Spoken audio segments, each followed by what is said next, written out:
One thing that's clear in Scripture is that baptism is a big deal. And because it matters to Jesus, we think it should really matter to us as churches. In today's episode, we talk through 5 ideas to make your next church baptism day unforgettable. We hope this conversation helps your church reach more people and grow. This is the Reach Right podcast.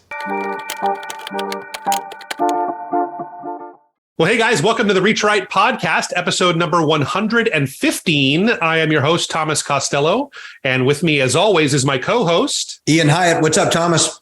Hey, not much, man. Good topic today. We're going to be talking about baptism ideas. So some things we can do to help create a memorable day for your church and people that are being baptized, but also for people that are watching loved ones or church members be baptized. I don't know. There's something about baptism Sundays that even though I was baptized years and years ago, there's just something about seeing people come up out of that water and the impact that makes and just the excitement around someone and their new life in Christ and them saying to the world that I'm following Jesus from this point forward.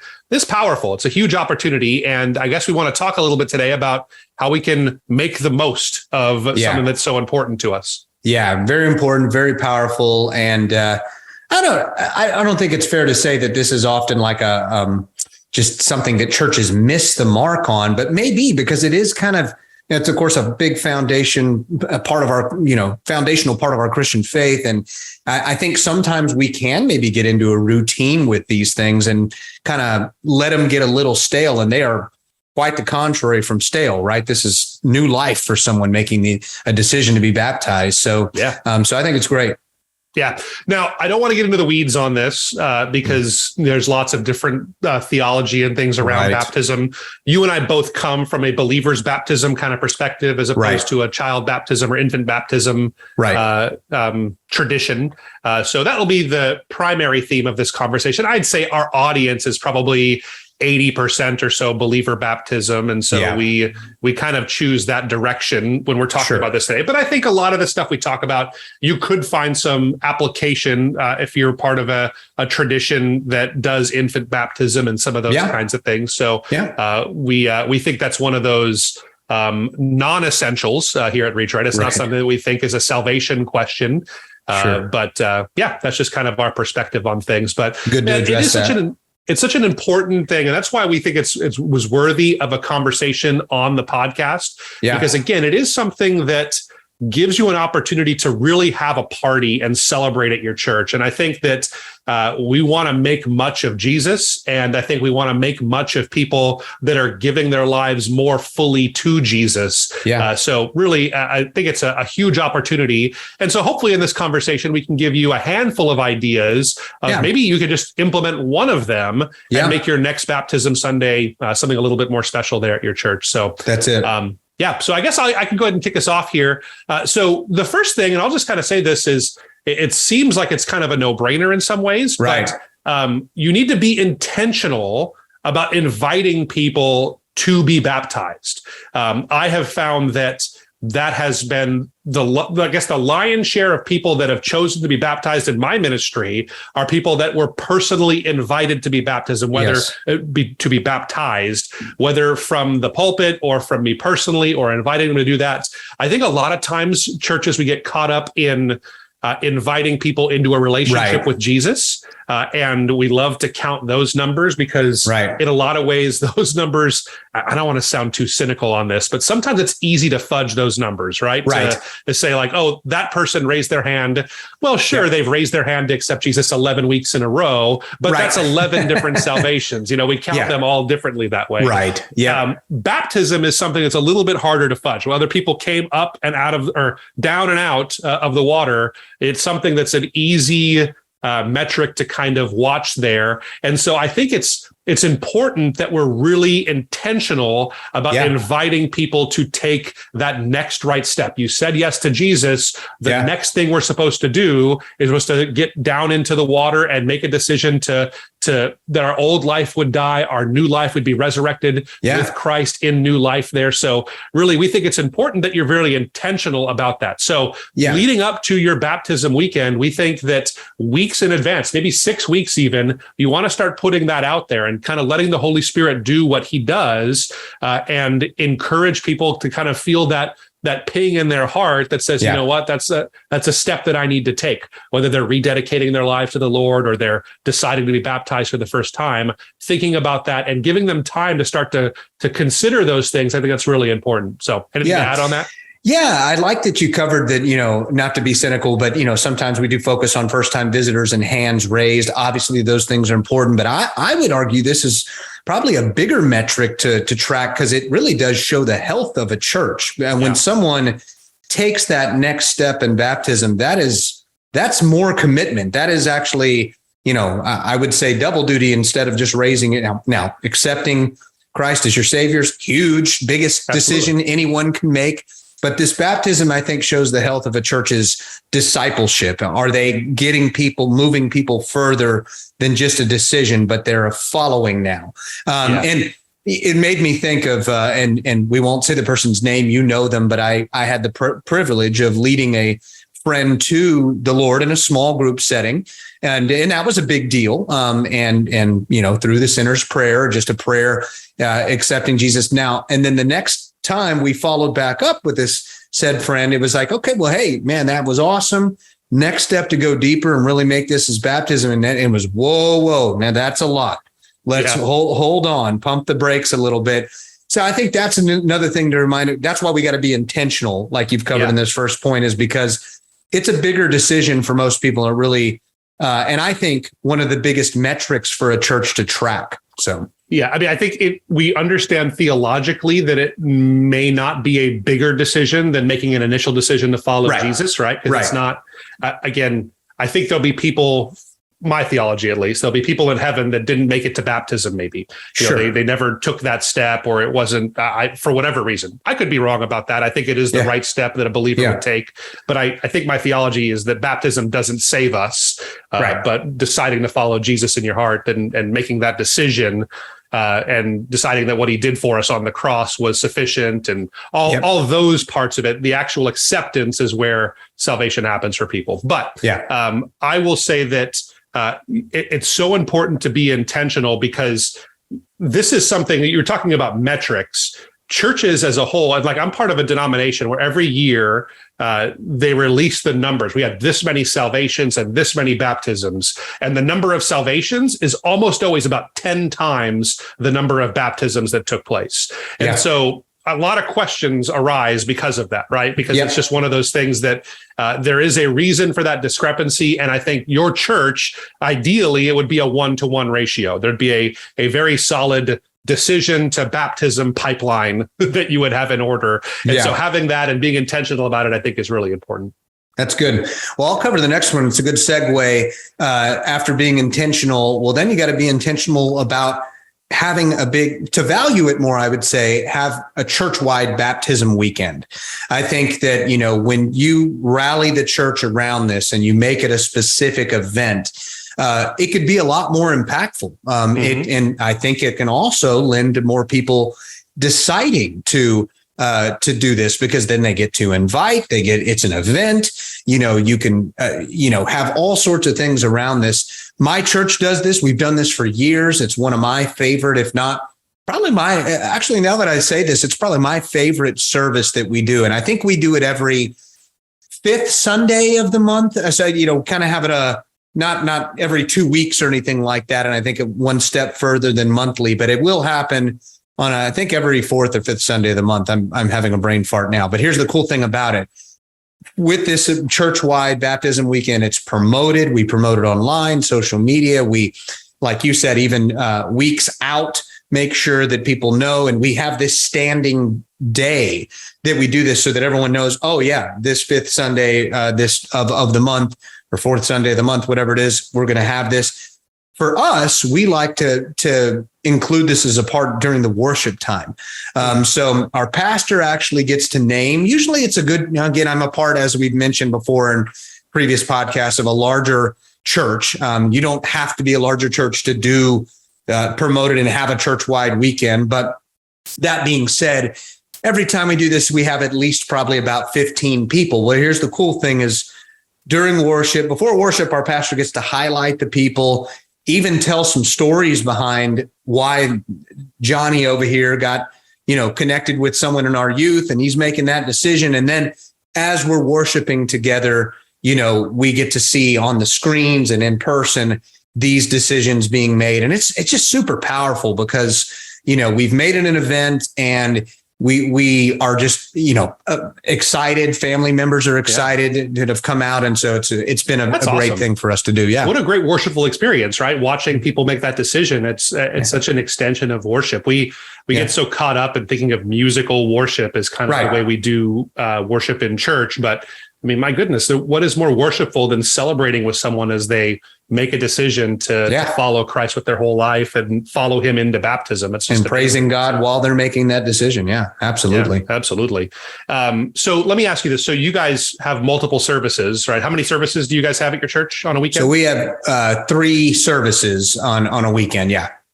Saturday and then 2 Sunday. Is that right? So we actually have 2 now, Sunday morning and 1 Sunday evening. Sunday evening. Okay. So do you have baptisms at all 3 of those or just one of the services? We have them at both morning services, but not in the evening. Yeah. I believe is the way we're doing it still. Yeah. Yeah. I yours is a unique context, a mega church context, smaller churches. I think if you're having 2 services, my encouragement would be to do something where everybody gets to celebrate together, especially at smaller churches where your church, you probably don't know most of the people that are being baptized because too many people to know. Whereas, different beast, if we can say it that way. Right. So a church of 200 people, you've probably seen these people around that are getting baptized. And so you want to be there to celebrate that. So if you're a multiple service church of a few hundred people, it's great to kind of put that in between or have a chance for everybody to see that together and to that's a good point. Celebrate there. Again, you don't have, that's why I mentioned, you don't have to be a large church to make this an event, and it could even be this Sunday, you're preaching a message on baptism too. So there's different things you can do within that event for sure. So, yeah. Cool. Well, next one is we encourage churches to move baptism outdoors. So doing it outside of the building. Now, so here to me, I live in Hawaii. Our audience knows that. I've never been to an indoor baptism in Hawaii in my life. So that's just what you do is you baptize people in the ocean. That's where it takes place. It's just it's a cultural part of how we do things here. So never thinking hard. I've never once seen someone baptized in a church building. It was foreign to me when I moved to the mainland and realized, well, you guys do it in you make a tub for baptizing people in your church. That's so weird. Why would anybody do that? Jesus didn't do it that way. He didn't have a tub. He was in the Jordan River. So it's, So it's second nature to me, but I think that there's a lot to be said for moving your baptisms outside of the church walls. I love doing it publicly because it's even more of a statement. There's people that can be walking by or people that don't know you. When I was a kid, I remember we were doing a baptism Sunday. It was out at the beach and I go to school the next day, and this kid that he didn't see me, I guess, but a acquaintance of mine at school says it was so weird.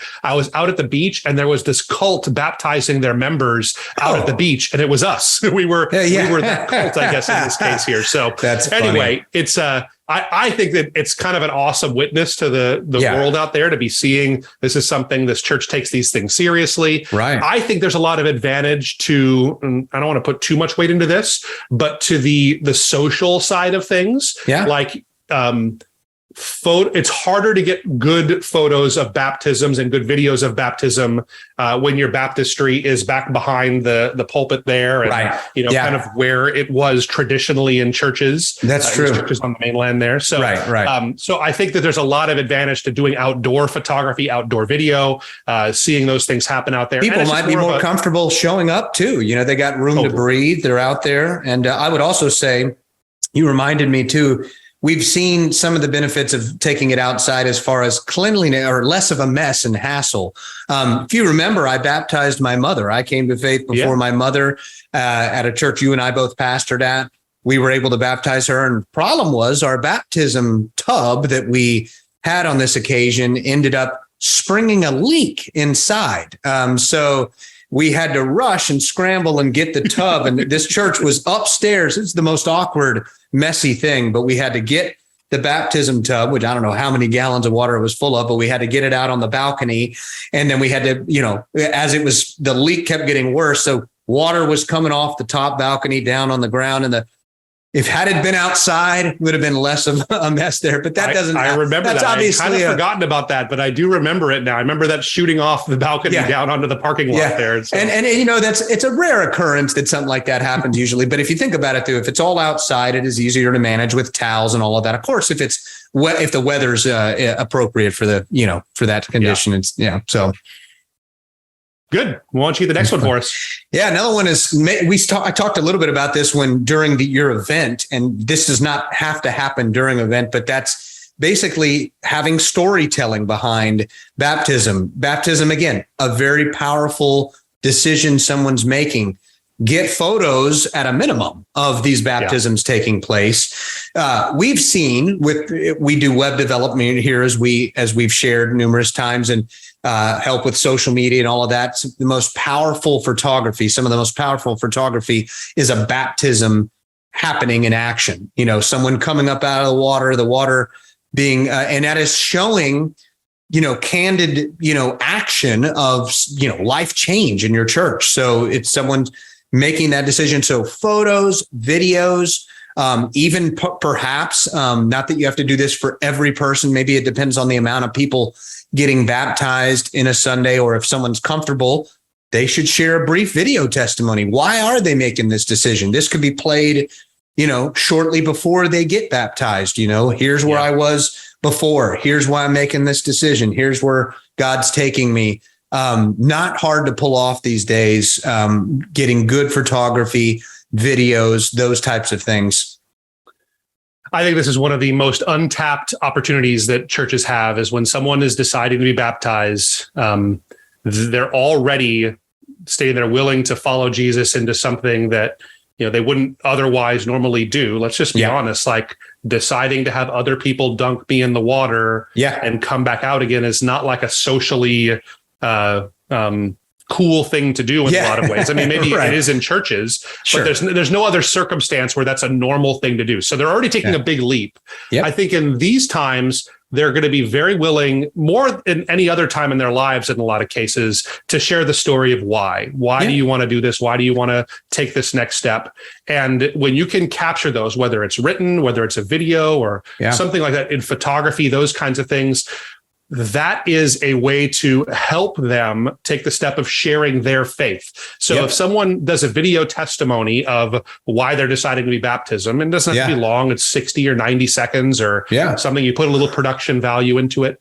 What a tool that is to your whole community, but to their family, to the people that they love that don't yet know Jesus. For them they're going to be happy to watch something like that. It'll be on social media. They'll see the church promoting it. And what a powerful moment that they would see someone that they love and care for and respect deciding to say why, the reason for the hope that they have, like why they're deciding to follow Jesus. So it's such a huge opportunity there. So, and it can encourage people that are on the fence with getting baptized when they see those stories, for sure. So another benefit. Huge. So do make sure that you're not squandering that huge opportunity to tell these stories and capture these stories, because they are fleeting. They're not going to be, it may not be the same forever. Ideally, the person's going to get better and better and share their faith more and more. But I will just say that people are rarely more impactful than that time when they're choosing to be baptized. Indeed. So huge opportunity, I think, for churches there. So last one is use it as an opportunity to make deeper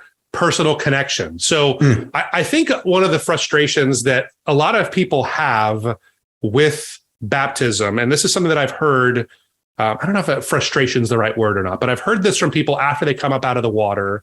If they're being really honest, they expected something different when they came up and out of the water. Like, I don't know, someone felt like I would come up and I felt totally renewed and everything was different. Angels were right above me. Real. Yeah. Because we read about that account in scripture. Right. And, of course. The stories we hear about baptism is like Jesus and the dove descending. Right. We hear about the Ethiopian eunuch and what happens, like the guy that baptizes him like disappears and winds up in another place in the world, like hundreds of miles away. So you hear about these amazing things. And in my experience, I've never seen teleportation or doves post baptism. So like that's never. I haven't either. So that'd be a new experience for me. So people have these expectations of these kinds of things happening. I'm not saying they're impossible. They certainly could happen. But in reality, I think that a lot of times it's much more normal and still an amazing experience, but it's not maybe the deep spiritual high that maybe people were expecting. And that's totally okay. But I think it begs for an opportunity for us to continue that conversation and that relationship. So our encouragement is to everybody, every church leader, have a plan to follow up with people, probably even over a few times after they've been baptized. So what does that plan look like? That baptism, now what? It's a great time to invite them into more opportunities of ministry and to grow closer to the Lord and discipleship courses and all those things. It's really a big opportunity for those kinds of things there. So I would say just remember that baptism is a moment, right? It's a one decision. It's 1 second under the water. Right. But I think the opportunity and the impact that it has, and really the growth potential for someone, and really it's just a starting point, right? It's think of it as a kicking off of their journey and their relationship of growing closer to the Lord that way. So really take those opportunities. So I think what that looks like practically is having a plan of how you follow up with people after they've been baptized. And I think this might be something in most cases, depending on your church. I know for a church your church's size, it might be hard to not automate something like this. If you're talking about, how many people get baptized every fifth week? Like 20, 30, 40? Probably close to 60 or so. 60. Yeah. So, we're an anomaly. Yes. So. Right. It's a huge endeavor to try and build organic follow-up processes there. But I think like a real phone call or a real coffee appointment or something like that is a great next step for someone who's a leader at their church and helping them kind of take those next steps in following Jesus and helping them sort that stuff out. I think that's the right approach. So plan for follow-up. Remember, baptism is just a moment, but the journey is the rest of their lives. So plan accordingly. It's not a one and done. And as we said earlier, baptism is a sign of someone entering into a deeper discipleship, and that is every church's focus in assimilation. We've talked a lot about assimilation in other podcasts. This is a big step to where you have the opportunity to help guide them down a path where they go deeper in their relationship with the Lord. So it's definitely spot on. Good stuff. Good stuff. Anything to add as we close up, Ian? No, I think what we said at the beginning is a good reminder. You don't have to do all of this. Again, every church is different. I give the big event example for my church. Doesn't have to be a huge event, but make it an event, and implement a couple of things that are right for your church's culture and community and size. And again, even if it was just one of these things that a church can implement, we have a cheesy saying, but we still have believed it and said it for years. We want to leave churches better than we found them. And we hope that this podcast has done that a bit. So. That's it. Yeah. My only part of it is I think if I were to sum it up in one sentence, it's make much of baptism. God makes a big deal about it. We should too. And so let's celebrate that and keep doing what you're doing. Thank you for all you do, pastors and our Reach Right family here. We want to thank you guys for being a part of our Reach Right family. It means a lot to us. If this episode or any episode has made a difference for you or helped you, it would mean a ton to us if you would rate, review, subscribe, do all those kinds of things to help us get the word out there about this podcast. We want to thank you again for being a part of our Reach Right family. And we hope to catch you next week.